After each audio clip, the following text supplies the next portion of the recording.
ये रहा मेरा इक्का। दीपक तू तो गया। ये मेरा बात। ये पंच।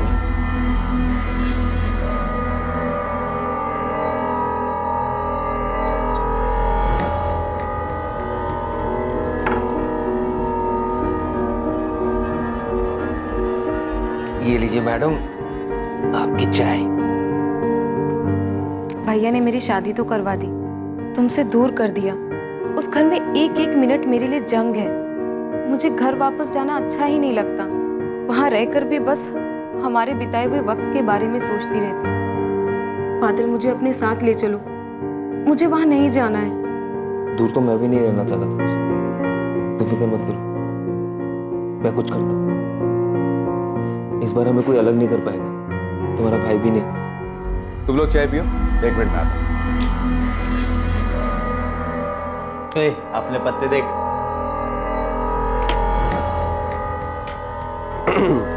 भाभी, सुना है आप और बादल अच्छे दोस्त हैं, और ये भी सुना है कि दोस्ती काफी पुरानी थी। अरे घबराइए मत, मुझे को नहीं पता, हम बताएंगे भी नहीं, बेफिक्र रहिए आप।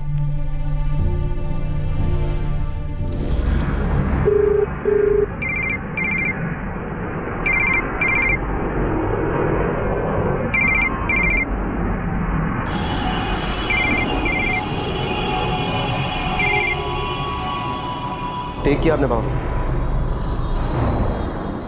पहले बेटा छोड़ गया, अब भाई दूर होता जा रहा है। आप ऐसा क्यों कह रहे हैं भैया? हम हैं ना आपके साथ। भाई साहब, रवि और करण तो बच्चे हैं, लेकिन प्रकाश भाई को ऐसा नहीं करना चाहिए था। पुलिस ने सिर्फ रवि और करण से नहीं, मुझसे और अजीत से भी पूछताछ की। पता नहीं ऐसा कौन सा डर है उन्हें जो पूछताछ में सामने आ जाएगा। आपको याद है भाई साहब, कैसे उस दिन मोहित और करण एक दूसरे के आमने सामने थे? अगर तेरी वजह से सौदा टूटा ना, तुझे 20 से फाड़ के रख दूंगा, बोल रहा हूँ।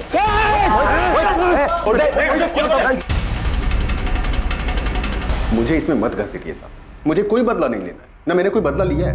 मैं समझ चुका हूं साहब, सब कर्मों का फल होता है। मैंने मेरा भुगता, उन लोगों ने अपना। नटवर, तू नटवर लाल है, कोई बाबा नहीं है। ये तुझे याद है या मैं दिलाऊं? याद है साहब, लेकिन जब से पैर धीमे चल रहे हैं ना साहब, तब से दिमाग तेज चलने लगा। सब समझने लगा हूं अच्छा बुरा, इसलिए ये चोरी चकारी सब छोड़ दिया मैंने। चोरी छोड़ दी, लेकिन हेरा फेरी वो तो नहीं छोड़ी ना तूने। अपने दोस्तों का साथ तो नहीं छोड़ा तूने। हाल खबर तो बराबर लेते रहता है तुम। दुश्मनी तो मोल नहीं ले सकता ना साहब, तो हाल खबर ही लेता रहता हूँ। हालांकि जब उनसे बात होती है तो उन्हें भी समझाता हूँ, कुछ नहीं रखा भाई इसमें, सुधर जाओ। बहुत बकवास सुन ली तेरी। अब सीधे सीधे बोल, रघु और नंदू कहाँ है? उन दोनों से कांटेक्ट किया था ना तूने? क्या फिर नमलपुरा का उमेश में शामिल है इसमें? कौन उमेश था? उमेश ठाकुर? इसकी तब तक खातिरदारी करो जब तक ये सच ना हो। सर, ये नंदू और रघु भोपाल में अरेस्ट हुए, कुछ 1 महीने पहले बेल पे बाहर हुए। पल्लवी, तुम भोपाल जाओ, रघु और नंदू से जुड़ी सारी इंफॉर्मेशन पता, और जिस केस में ये अंदर हुए थे उस केस के इन्वेस्टिगेटिंग ऑफिसर से भी। इस बात के पूरे चांसेस हैं कि उनमें से कोई ना कोई इनके कांटेक्ट में जरूर है। Okay sir. नेटवर्क खुद हिस्ट्री शीटर है। रघु और नंदू से कांटेक्ट करना उसके लिए कोई बड़ी बात नहीं, लेकिन अगर ये काम रवि और करण ने करवाया तो सोचने वाली बात यह है कि ये दोनों इतने खतरनाक सुपारी किलर से कैसे मिले होंगे। सर, वो अमित तोमर, इन दोनों का एडवोकेट, सर वो एक क्रिमिनल लॉयर है, वो जानता होगा रघु और नंदू को, शायद वहां से मदद मिली।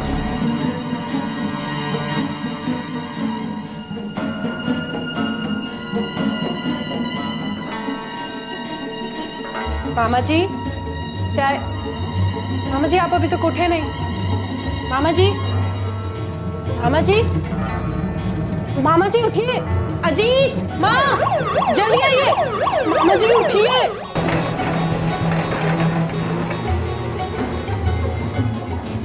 ये अचानक भैया को क्या हो गया? कहाँ लेके गए? माँ जी, आप घबराइए मत, मामा जी जल्दी ठीक हो जाए।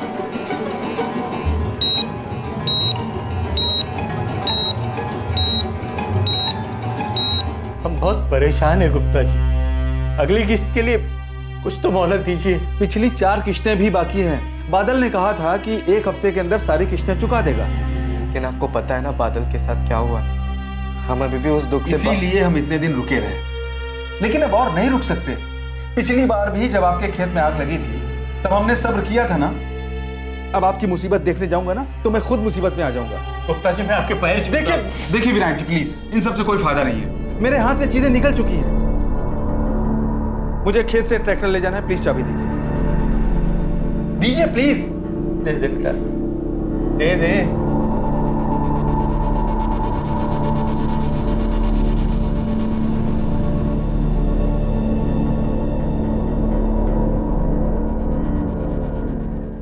नंदू, रघु और यहाँ के पंजा गैंग के बीच काफी वक्त से गैंगवार चल रहा है। आए दिन दोनों गैंग के लोग एक दूसरे को निशाना बनाते हैं, पर एक तरह से देखा जाए तो हमारे लिए अच्छा है। कचरा खुद ब खुद साफ हो रहा है। लेकिन इस बार ये हमारे लिए गुड न्यूज नहीं। हमारे डबल मर्डर केस में रघु और नंदू किलर है और उन दोनों के स्टेटमेंट्स हमें मास्टरमाइंड तक पहुंचा सकते हैं। मैंने अपने इन्फॉर्मर्स को अलर्ट कर दिया। कुछ होने से पहले ही हमें दोनों की इन्फॉर्मेशन निकालनी है और उन्हें जिंदा ही पकड़ना। आपने किसी अमित तोमर का नाम सुना है? एडवोकेट है। रघु और नंदू के केस में कभी आए हो यहाँ पे मिलने? आप फिल्में बहुत देखते हैं क्या इंस्पेक्टर साहब? कहानी तो पूरी फिल्म बना ली आपने, लेकिन मुझे फिल्मों का शौक नहीं है। मैं कानून के दायरे में रहकर अपने क्लाइंट्स को सलाह देता हूँ और उन्हें प्रोटेक्ट करता हूँ। उन्हें क्रिमिनल्स के नाम और नंबर नहीं देता। अपने काम को लेकर ऑनेस्ट हूँ। और रहा सवाल करण और रवि का, तो अगर मुझे लगता ये दोनों अपराधी हैं या इन दोनों ने किसी भी अपराध के बारे में मुझसे बात की होती तो मैं इनका केस लेता तक नहीं। आपका शक गलत है, मुझ पर भी और मेरे क्लाइंट्स करण और रवि पर भी। कमाल है तोमर साहब, आपने एक वकील होकर फैसला सुना दिया, बेगुनाह साबित कर दिया दोनों। थोड़ा इंतजार तो कीजिए, अभी हमारी इन्वेस्टिगेशन चल रही है, कंप्लीट नहीं हुई है। अभी तो बहुत सारे चेहरों से नकाब उतरना बाकी है।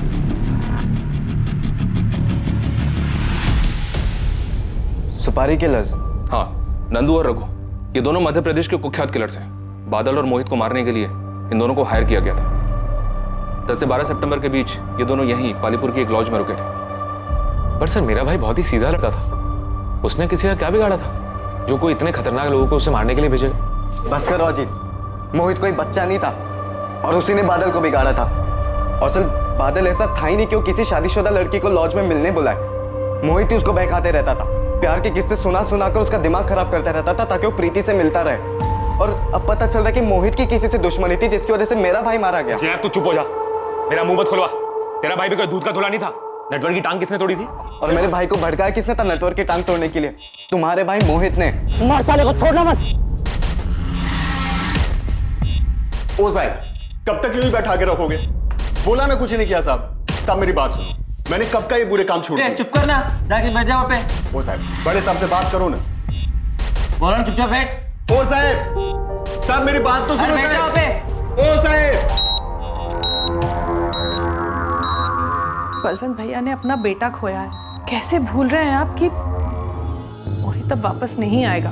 मुझे भी दुख है इस बात का, लेकिन इसका ये मतलब नहीं कि अपने बेटों की कुर्बानी दे दूं मैं। उनकी तरफदारी करने से पहले तुझे सोचना चाहिए। कुछ तो लिहाज कीजिए उनकी तबीयत का। बलवंत भैया अस्पताल में है, बेटा तो खो ही चुके हैं और अब भाई भी उनका साथ नहीं दे रहा, तो उनकी सांसें भी उनका साथ छोड़ रही है।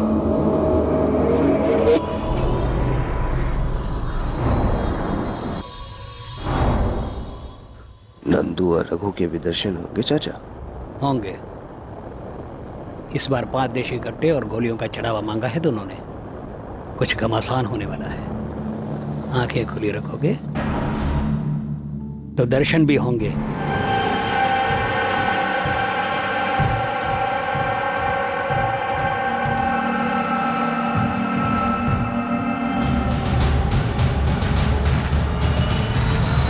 रवि, करण, उमेश और दीपक सब पर वॉच रखे हुए हैं सर। और सर हमने इन चारों के कॉल रिकॉर्ड्स भी बारीकी से स्कैन किए, लेकिन हमें कोई भी ऐसा सस्पिशियस नंबर नहीं मिला जो कि रघु, नंदू या फिर हमारे डेटा में मौजूद किसी सुपारी किलर का हो। और नटवर भी अपनी बात पे अड़ा है। सर, कांस्टेबल गिरधर को भी नटवर और उसके पुराने कॉन्टैक्ट्स की खबर निकालने के लिए काम पर लगा दिया। ये रहा मेरा इक्का। ये मेरा बात। ये पंच।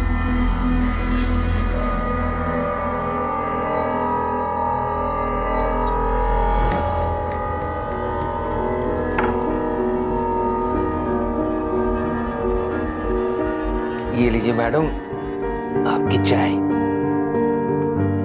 भैया ने मेरी शादी तो करवा दी, तुमसे दूर कर दिया। उस घर में एक एक मिनट मेरे लिए जंग है। मुझे घर वापस जाना अच्छा ही नहीं लगता। वहां रहकर भी बस हमारे बिताए हुए वक्त के बारे में सोचती रहती हूँ। बादल, मुझे अपने साथ ले चलो, मुझे वहां नहीं जाना है। दूर तो मैं भी नहीं रहना चाहता तुमसे, तो फिक्र मत करो, मैं कुछ करता हूँ। इस बार हमें कोई अलग नहीं कर पाएगा, तुम्हारा भाई भी नहीं। तुम लोग चाय पियो, 1 मिनट में आता हूं। अपने पत्ते देख।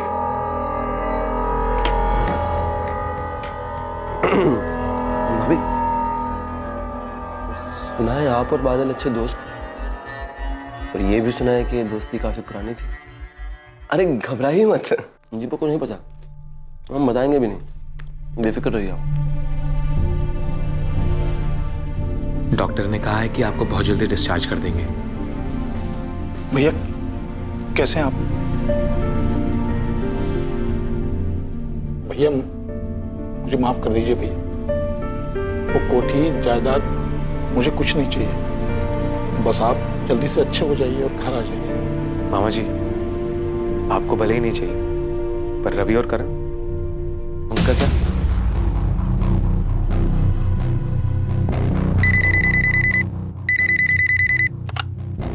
हेलो। ये तो हद ही हो गई सर, पहले आप हमारे पीछे पड़े थे, अब हमारे वकील साहब पर भी शक कर रहे हैं। शक करना पेशा है हमारा, सच निकालने के लिए पहले हम शक करते हैं, फिर समझाते हैं, और अगर कोई नहीं समझे ना तो तभी से कुटाई करते हैं। एक्यूज बच नहीं सकता हमसे, चाहे वो कितने भी दूर छुपा। सर कहीं ऐसा ना हो कि अक्यूज्ड आपके सामने ही बैठा हो और आप दूर ही देखते रह जाएं। जो भी बोलना है खुल के बोल। अजीत रघुवंशी आपके नजदीक ही है सर। मोहित का कजन? हाँ सर, वही है इकलौता, अजीत रघुवंशी। और उससे तुम्हारी क्या दुश्मनी है जो उसका नाम ले रहे हो? कोई दुश्मनी नहीं है सर, पर आपकी उससे खास दोस्ती हो गई है। सवाल तक नहीं कर रहे आप लोग, शक की सुई तो घुमाइए उसकी तरफ।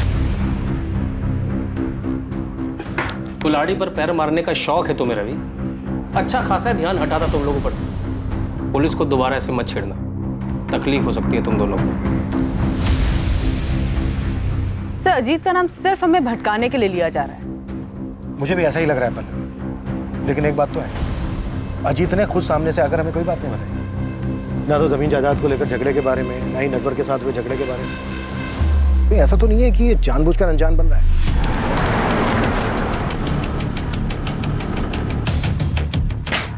नंदू उठ, खबर मिली ससुराल वाले आ रहे हैं, जल्दी चल। तुम बाहर से घेरा डालो, हम लोग अंदर जाते हैं।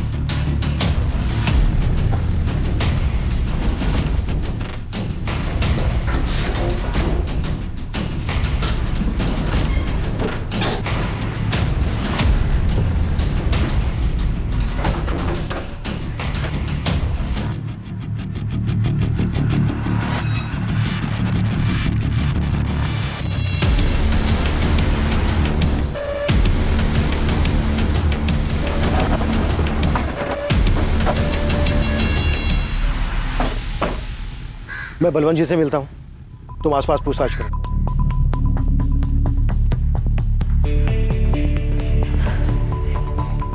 क्या बात है, आप परेशान क्यों हैं? पुलिस आई है, बलवंत भाई साहब से अकेले में पूछना होगा, हमारे सामने नहीं। पर ऐसी कौन सी बात है जो वो हमारे सामने नहीं कर सकते?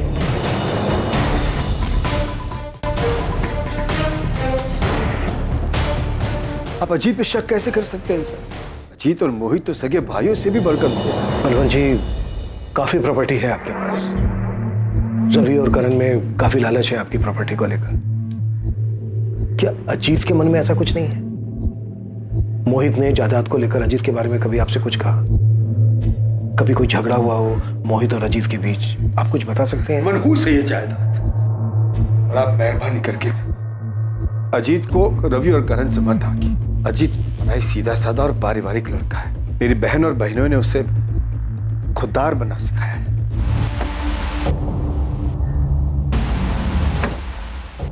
कुछ मिला? तो ये अजीत इंसान है या फरिश्ता? लोग भगवान में भी बुराई ढूंढ लेते हैं, लेकिन इस अजीत की कोई बुराई नहीं कर रहा है। लेकिन फिर भी मैंने गिरधर को बोला है अजीत की दुकान के आसपास बात कर लीजिए।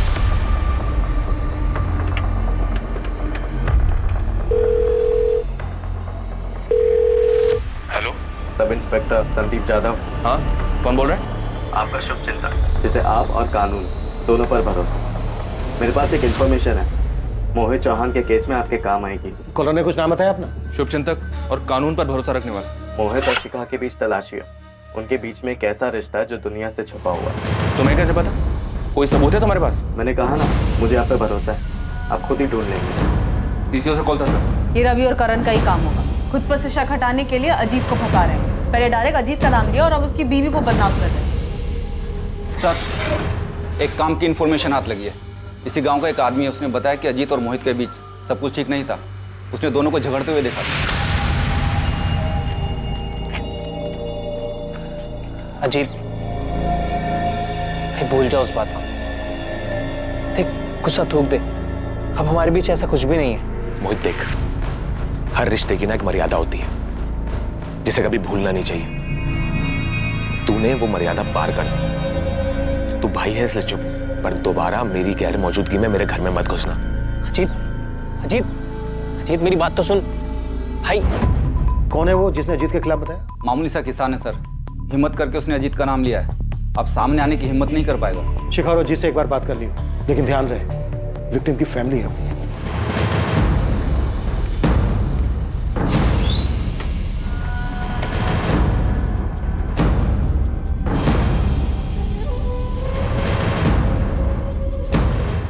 सर, आप लोग शिखा को ऐसे कैसे उठा के ले आए? सच जानने, और वो हम जान चुके हैं जो अब तक तुमने हमसे छुपाया। सच तो हम जान चुके हैं शिखा, बस तुम्हारे मुंह से सुनना है। बताओ। माँ, माँ, माँ, माँ किधर है? पिताजी के साथ मंदिर गई। और अजीत, वो तो दुकान पर होगा ना? मतलब घर पर कोई नहीं? नहीं, मैं अकेली। बाल काफी लंबे हैं तुम्हारे। जब भी छत पर बाल सुखाती हो, कसम से मेरी नजर ही नहीं हटती तुम पर से। मोहित, भोली मत बनो। देखा है मैंने, हमेशा मेरी वर्जिश के वक्त ही तुम बाल सुखाने आती। छुप छुप कर देखती हो मुझे अच्छे से पता है तुम्हें क्या चाहिए। और अगर मेरा छूना तुम्हें इतना ही बुरा लग रहा है तो ठीक है, तुम जा सकते हो।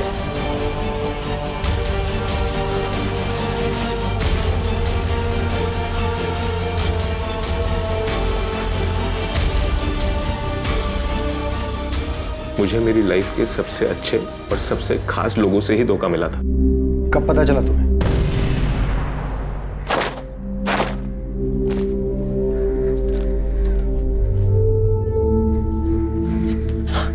अरे मोहित, क्या कर रहे हो? अभी तो 10 मिनट ही हुए, सबको गए हुए। वो वैसे भी आज शाम तक कोई नहीं आने वाला है।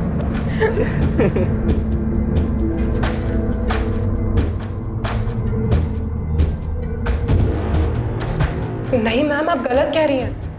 अजीत कभी मोहित का मर्डर नहीं करवा सकते। उस दिन भी गलती हमारी थी, लेकिन उन्होंने खुद को सजा दी। चुप रहे, और आज तक उस बारे में कोई बात नहीं निकाली। क्या कहता मैं? गुस्सा निकालता भी तो किस पे? आखिरकार दोनों थे तो मेरे अपने ही ना। और फिर शिखा और मोहित दोनों की आंखों में शर्मिंदगी थी, पछतावा था। तो मैंने मोहित और शिखा दोनों को उनके पछतावे के साथ छोड़ दिया और मोहित से कहा कि मेरी गैर हाजिरी में मेरे घर में ना आया करे। अजीत, बहुत ज्यादा शर्मिंदा हूँ। माफी मांगने में भी शर्म आ रही है। पता नहीं कैसे बहक गई थी। कुछ माफ कर दो।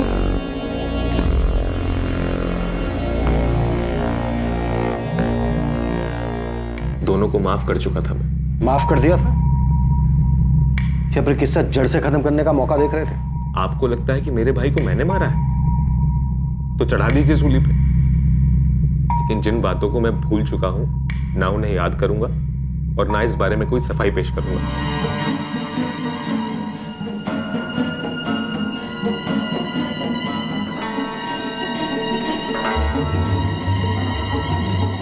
बात मुझ तक थी इसलिए अब तक दबाए रखा, लेकिन अब पुलिस जान गई है तो आप लोगों को किसी और से पता चले इससे बेहतर है कि मैं ही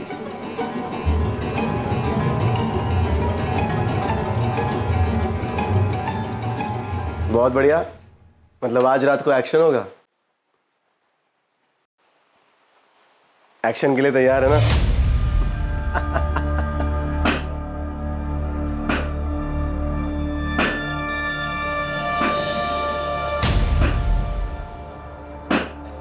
सारी बंदूकें तो जब्त हो गई, अब कैसे लड़ेंगे पंजा गैंग से?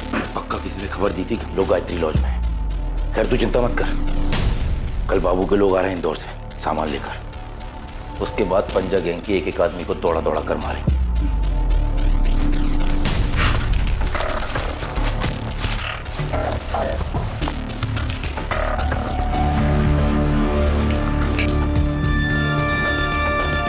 खिड़की पे जाकर देख। आराम से आराम से।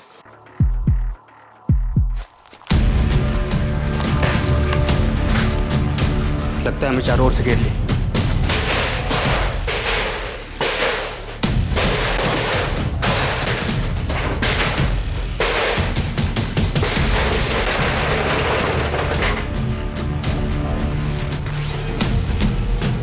क्या नंदू मारा गया? किसने मारा सर? और रघु कहाँ है? रघु फरार हो गया, ये पंजा गैंग का ही काम लगता है। सर नंदू तो मारा गया, लेकिन बादल और मोहित के केस को सॉल्व करने के लिए रघु का जिंदा पकड़ा जाना बहुत जरूरी है। सर आपने गायत्री लॉज में जो छापा मारा था रघु और नंदू को पकड़ने के लिए, वहाँ आपको जो सीसीटीवी मिला है उसके फुटेज को स्कैन करना पड़ेगा, शायद उससे हमें कोई लीड मिल जाए। पहले भी फुटेज आ गए। नंदू और रघु 10 दिन से गायत्री लॉज में रह रहे थे। काफी सारे फुटेज हमें भिजवा दो।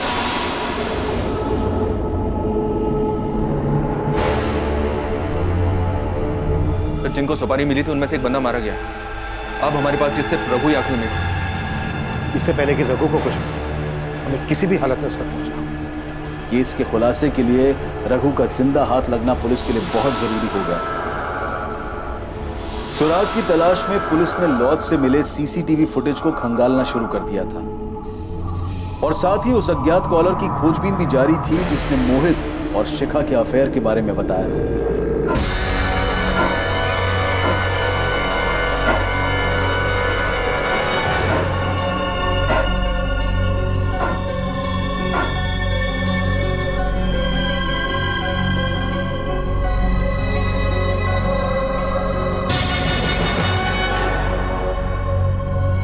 केस से जुड़े सभी संदिग्धों पर कड़ी नजर रखी जा रही है। सर भोपाल के गायत्री लॉज में जहाँ रघु और नंदू रुके थे उसके सीसीटीवी फुटेज में एक अजीब बात नजर आ रही है। ये देखिए।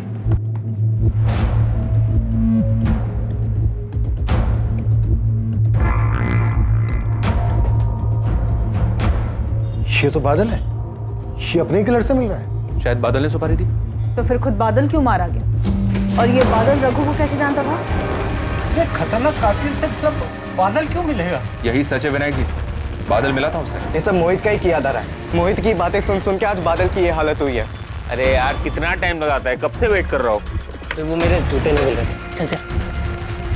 बादल रात में मोहित के घर जाता है, उसे पिक करता है, दोनों साथ में शराब खरीदते हैं और उसके बाद जबुआ तालाब जाते हैं जहाँ पर पहले से ही रघु और नंदू मोहित का इंतजार कर रहे थे। बादल को यूज किया गया होगा मोहित को झबुआ तालाब लाने के लिए, या फिर शायद बादल भी इस प्लान में शामिल था।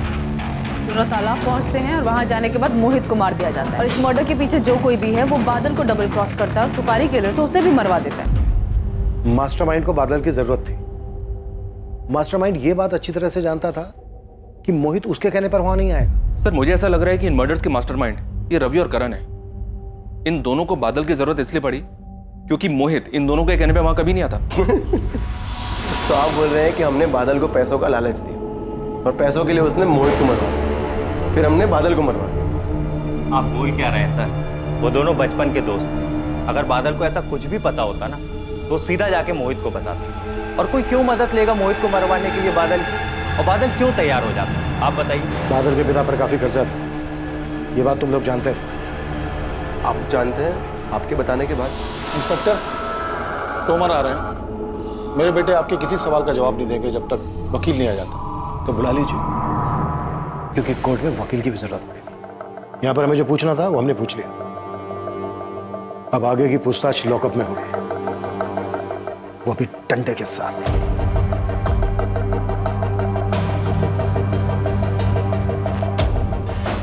मुझे रवि और करण के हर मोमेंट की इंफॉर्मेशन चाहिए जाता हूँ। जरूरत पड़े तो और आदमियों को भी लगा दो काम पर, और अर्जेंट में दोनों के कॉल रिकॉर्ड्स में लिख लो।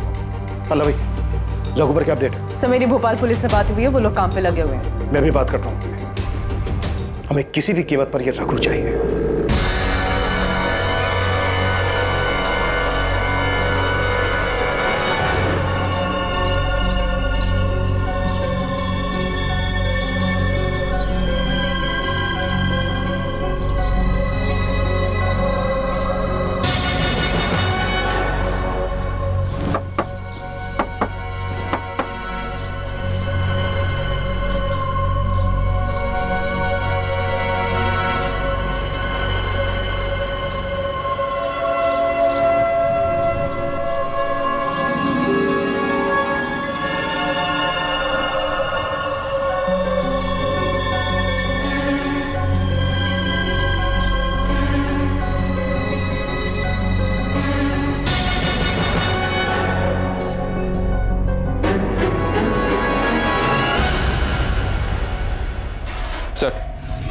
सर वो अननोन कॉलर शुभचिंतक, उसने को नई इन्फॉर्मेशन दी है। उसके मुताबिक मोहित का बादल की गर्लफ्रेंड प्रीति से भी अफेयर था। पक्का है रवि और करण का ही काम। ये लोग गोल गोल घुमा रहे हैं हमें ताकि हमारा इन पे से ध्यान हट जाए। सर फोन पर तो ऐसा लगा नहीं कि इन तीनों में से किसी ने कॉल किया हो, पर कॉलर जो कोई भी हो, उसकी मोहित और शिखा वाली बात तो सच निकली जो किसी को पता नहीं थी। और चांसेस है कि मोहित और प्रीति वाली बात भी सच हो, शायद इसलिए बादल रघु से मिला हो। फिर बादल क्यों मारा गया? मोहित और प्रीति के अफेयर की वजह से? ये सरासर झूठ है मैडम। मेरा मोहित के साथ कोई अफेयर नहीं है। मैं तो मुश्किल से उससे 2 या 3 बार मिली थी। तो फिर बादल सुपारी किलर से मिला क्यों था? 6 सितंबर को बादल किलर से मिला और 11 सितंबर को दोनों बादल और मोहित मारे गए। तुम्हारी आखिरी बार बादल से कब बात हुई थी? बादल से मेरी आखिरी बात 7 सितंबर को हुई थी। बस कुछ दिनों की बात है प्रीति, मेरा जुगाड़ चल रहा है। पैसों का बंदोबस्त हो जाए, बाबूजी का कर्जा चुका दूं, फिर हम दोनों भाग चलेंगे। से बादल को कहीं से पैसे मिलने वाले थे, लेकिन कहां से किससे ये उसने प्रीति को नहीं बताया था।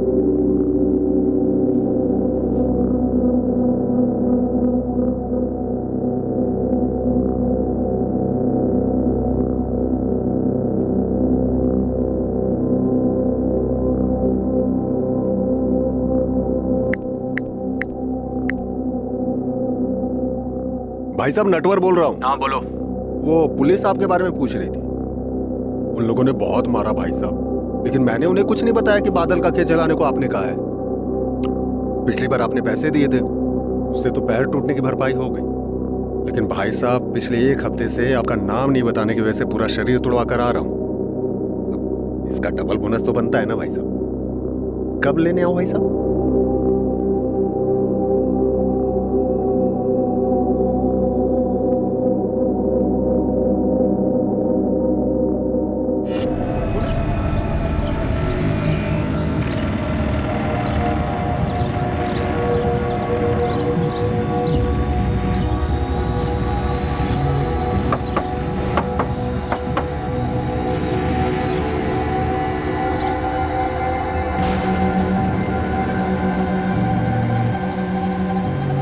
ये है custody transfer paper. Bhopal police से बात हो चुकी है, रघु को जल्द से जल्द देखा रहा। हाँ तोमर साहब बोलिए। आपसे कुछ बात करनी थी, कब मिल सकते हैं? हाँ गिरधर बोलो। नाम क्या उस अज्ञात कॉलर का? मोहित ने जो कुछ किया उसके लिए मैं माफी मांगता हूँ। मामा जी आपको शर्मिंदा होने की कोई जरूरत नहीं, गलती आपकी नहीं थी।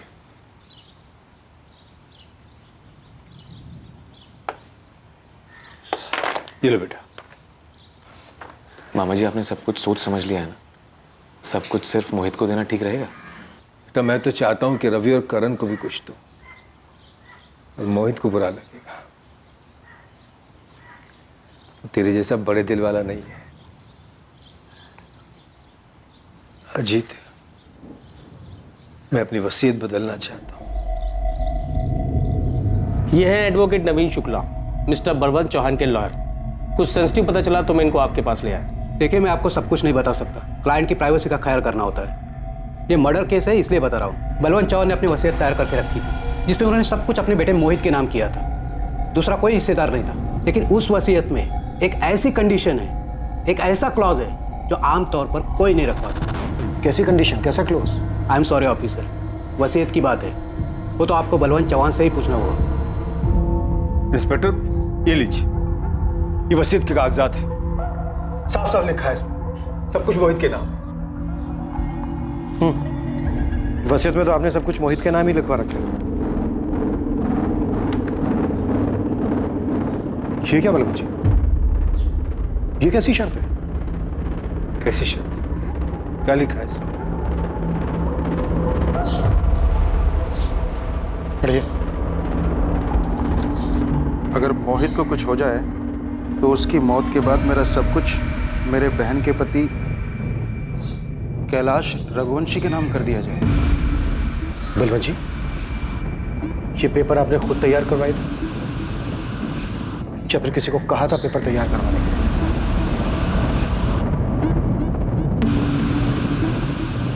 सर क्या पूछना है मुझसे? क्या काम है बताइए ना। आवाज बदल कर पीसीओ से कॉल करना है। ये मोहित और शिखा को तलाशी है। इन दोनों का कुछ ऐसा रिश्ता है जो दुनिया से छिपा हुआ है।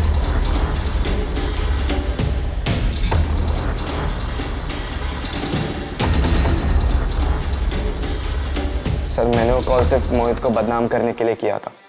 उसी ने मेरे भाई को बहकाया था सर, और उसी की वजह से आज बादल घर का कर्जा चुकाने के बजाय एक शादीशुदा लड़की के पीछे पड़ा था, ठीक मोहित की तरह सर। इसलिए तूने अपने ही भाई को मरवा दिया? नहीं सर, मैंने किसी को भी नहीं मरवाया, मैंने सिर्फ फोन करके वो बताया जो मुझे सुनने में आया और कुछ नहीं। लेकिन मोहित यार अपनी भाभी के साथ, हाँ? अजीत को पता चल गया तो? अब सोच के थोड़ी ना किया था, बस हो गया। प्यार तो ऐसे ही होगा। और तू अपना देख, प्रीति भी तो शादीशुदा है। सर मैं चाहता था कि मेरा नाम सामने ना आए, इसलिए मैंने छुपकर पीसीओ से फोन किया। फिर प्रीति और मोहित का अफेयर वो कहाँ सुना तूने?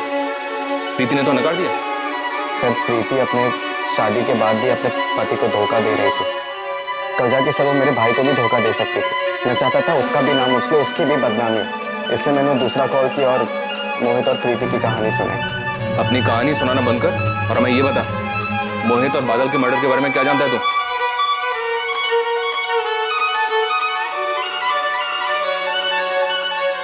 सर वो अज्ञात कॉलर बादल का भाई जय था। जय कह रहा है कि उसने सिर्फ मोहित और प्रीति को बदनाम करने के लिए सब किया। और सर पल्लवी रघु को लेकर आ रही है, उससे तो सब पता चल जाएगा। लेकिन सामने से कोई कुछ नहीं बोल रहा। अब ये रघु ही बताएगा कि कौन किसके साथ क्या करना चाहता है।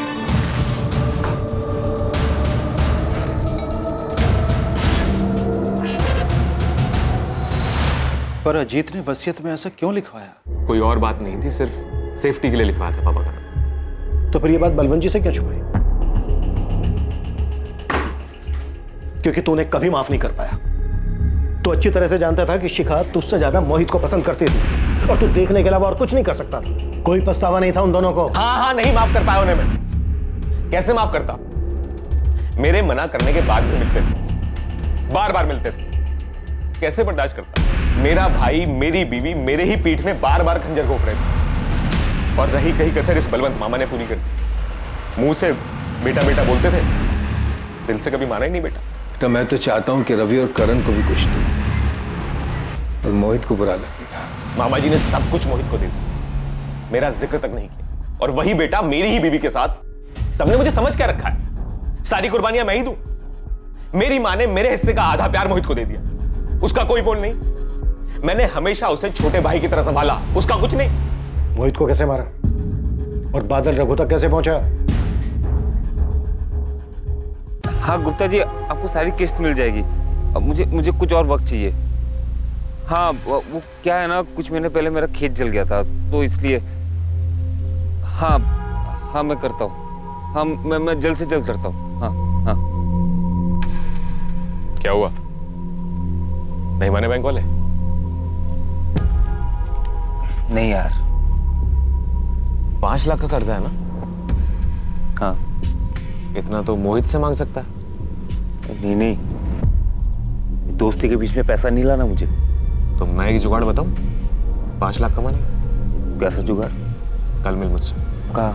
जगुआ तालाब के पास। बोल अब क्या जुगाड़ है? मोहित को जान से मारना है, सब मैं करूंगा, तू बस मेरा साथ दे। क्या बकवास कर रहा है? हाँ?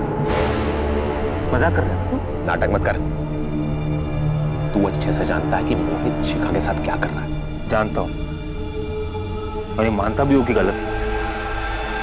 मैंने उसे समझाने की कोशिश की, वो नहीं समझने वाला। देख, मेरे पास सिर्फ एक ही रास्ता है। मोहित के मरने के बाद बलवंत मामा की सारी जायदाद मुझे। तू बस मेरा साथ दे, मैं तेरा 5 लाख का कर्जा भी उतरवा दूंगा। सोच देख, मैं अपने दोस्त को नहीं मार सकता, ठीक है? और तू भी ये सब मत सोच। नशे में तो डर मत, हम लोग नहीं मारेंगे। पेशेवर खूनी आएंगे उसे मारने के लिए। तू बस मोहित को यहाँ ले आ। करेगा मेरा काम? नहीं, मैं ये नहीं कर सकता। अपने दोस्त को मैं धोखा नहीं दे सकता, ठीक है? शुरू में बादल ने मना कर दिया, लेकिन मैं जानता था कि इस दोस्ती को सिर्फ गरीबी ही तोड़ सकती है। मुझे पता था कि बादल सर से लेकर पांव तक कर्जे में डूबा हुआ। उस बारे में बात भी मत करना चाहिए। मैं अपने दोस्त को धोखा नहीं दे सकता। देख, मुझे तो मेरे भाई, पत्नी, सब ने धोखा दिया। तो दोस्त क्या चीज है? और कल को अगर तेरा बाप कर्जे में मर गया तो अचार डालेगा दोस्ती का? मोहित सिर्फ अपना फायदा देखता है, तू अपना फायदा देख। चल, 7 लाख दूंगा तुझे। देख, अब तू सोचने लगा। चल, तेरे लिए 8 लाख। कर्जा चुकाने के बाद भी 3 लाख बचेंगे तेरे पास। सोच के बताना।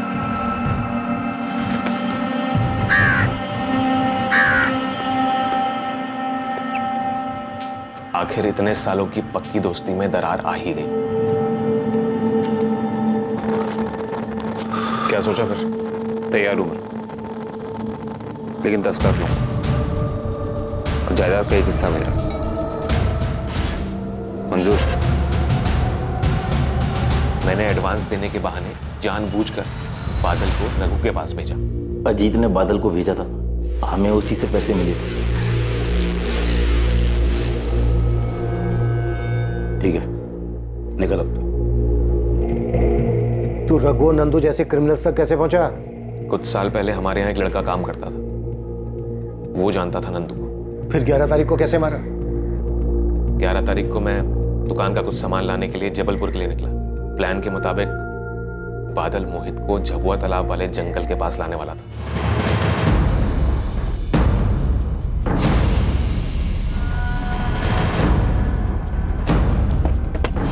बादल, ये कौन सी जगह है? चल तो सही।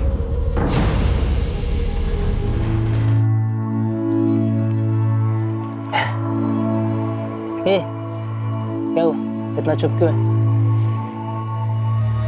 क्या हुआ? मैं बताता हूँ क्या हुआ। जीत, तू यहाँ कैसे?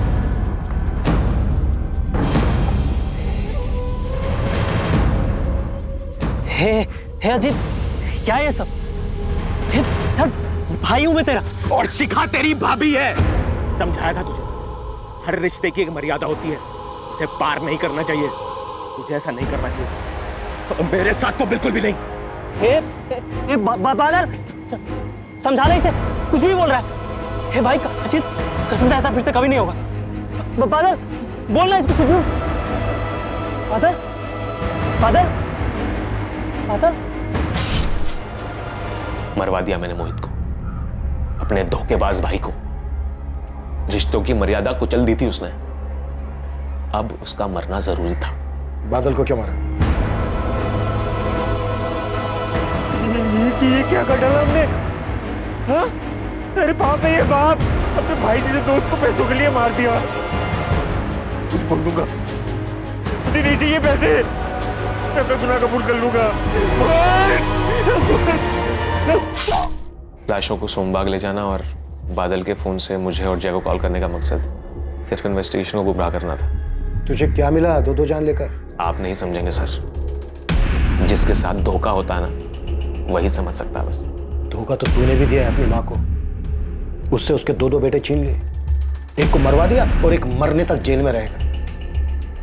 ये धोखा तेरी माँ को जिंदगी में सताएगा। मेरी परवरिश में कहीं कोई कमी रह गई थी। खुद को दोष मत दे बीना, ये सिर्फ और सिर्फ उनकी गलती है।